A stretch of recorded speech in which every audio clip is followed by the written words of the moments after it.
So it was May 27, 2008. It was the day before my 42nd birthday. I bought two books from Amazon.com. One book was on mortgage rip-offs and money savers for my refinance blog. And the other one was for me. It was called Rules of the Game by Neil Strauss. It's the author of the bestseller The Game, Penetrating the Secret Society of Pickup Artists. So I'm pretty sure I read Rules of the Game first, before the mortgage book. It was actually two little books, The Style Life Challenge, Master the Game in 30 Days, and The Style Diaries, The Pickup Artist's Companion. And on page 28 of The Style Life Challenge, Neil Strauss writes, the Alexander technique is a school of movement that improves not just the way you stand, walk, and sit, but also the way you speak and feel about yourself. So when I read that, I thought, yeah, I could do with some improvement in the way I stand, walk, and sit, and also in the way I speak and feel about myself. So you have to understand my position at this time. Best way to describe it would be desperate. See, when I'm desperate, I'm ready to change. I understand that the way I'm doing things is not working and that I must go in a new direction.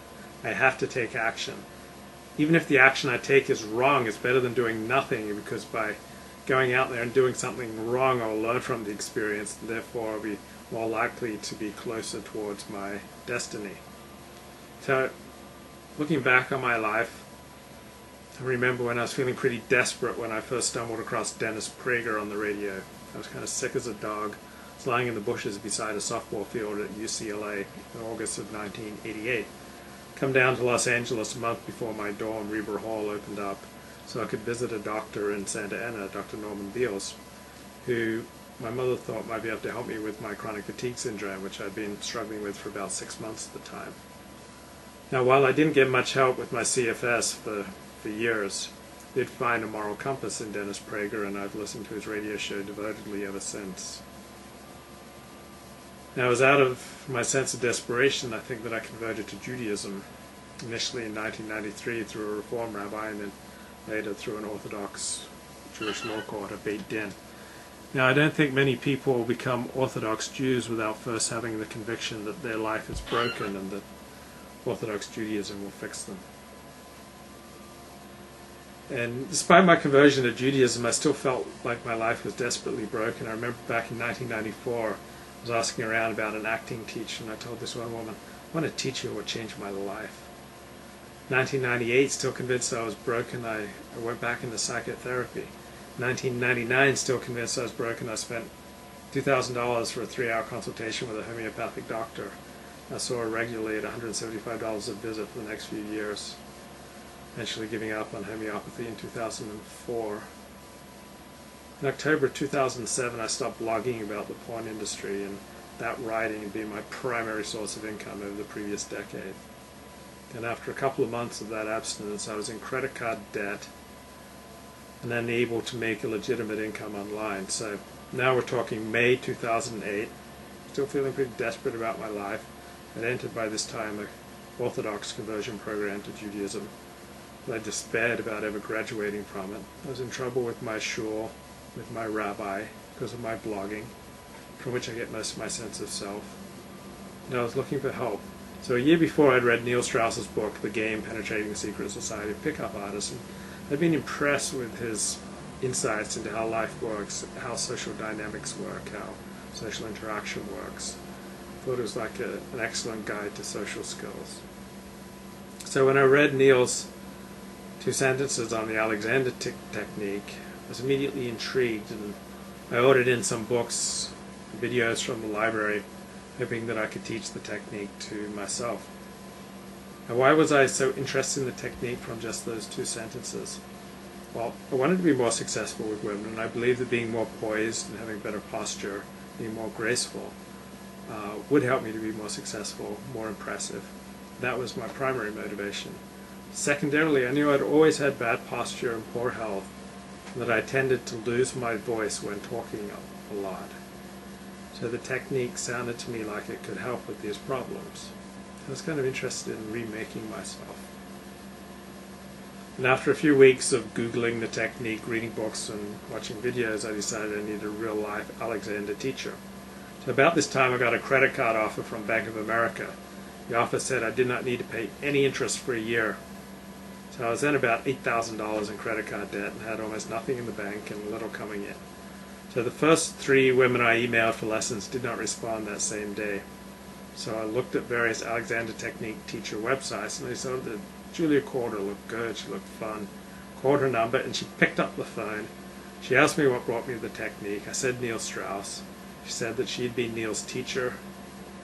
He thanks her in the introduction to his book, The Game. I then realized that she did the video on Alexander Technique that is on Neil Strauss's website, stylelife.com.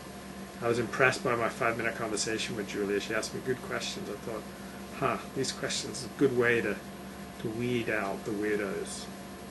Obviously didn't work with you, said my current teacher the other day. So I went to my first lesson on Friday, August 1st, 2008. Told Julia not to waste her time telling me about F.M. Alexander's story. I just wanted to get to work. So she sat me on a stool and she kind of put her hand over my back, and I felt myself relaxing. Then she had me stand up. What do you notice? She asked. Nothing, I said. What do you notice? Well, she said, I see yourself throwing yourself forward when you get out of the chair. She demonstrated what I was doing, and I recognized that she was correct. So she taught me that instead of throwing myself forward to get out of a chair, I should instead think my directions of a free neck, the head releasing forward and up. So I should unfold off the stool. After 10 minutes of this chair work, she had me lie down on a table with my head supported by about 1.25 inches of books, maybe National Geographics. And she stood behind me and kind of held my head. I felt myself unclenching. And she sent her hands down under my arms between my shoulders, and she released all the tension that I held back there. Immediately felt great because all this unnecessary compression was gone. So this is the moment that sold me on Alexander Technique. In a few seconds, all of my holding seemed to disappear from my back, and I felt amazing. The lesson ended after about 45 minutes, and I walked to my car trying to remember my Alexander directions for a new life. At the beginning of my second lesson with Julia, she asked me if I'd had any Alexander moments when I'd noticed the way I was using myself. I said no, because it was kind of an awkward question for me to handle. I think I learned early in my life to disconnect from my body. Now had almost 3 years of Alexander Technique training, and I still have trouble with that fundamental Alexander question, what do you notice? So over the next 3 months in 2008, I had lessons from Julia about twice a week. Learned later that she was surprised I kept coming back because she did not feel initially like she was getting through to me. Never had any Alexander moments of insight into my use. And I hated this question, what do you notice? Despite this, I was loving the technique from lesson 1. I did the active rest assignment every day. Planned to get 30 lessons. After about a dozen lessons, I came in and told Julia, the technique is changing my life. I want to buy lessons from my friends. Julia started giving me literature about Alexander Technique workshops and classes, and they didn't interest me because I had no money. I was just going to get my requisite 30 lessons and move on. Then Julia suggested I might like to train to become an Alexander Technique teacher. It was a 3-year program. It's like a light bulb went off in my head. Yes, this would be the way I would earn a living. It would be healthy and healing. I needed to send my life in a new direction. This misanthrope was going to become a healer, and by so doing, I'd heal myself. We were asking Julia, how much homework is there on this training program? No homework, she said, except to work on your use of yourself.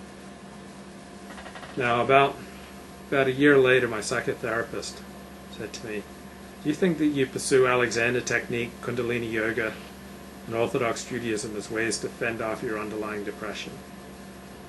I was stunned for a minute, and then I admitted she was right. The Alexander Technique has not cured my depression. It's just given my depression a more tranquil quality.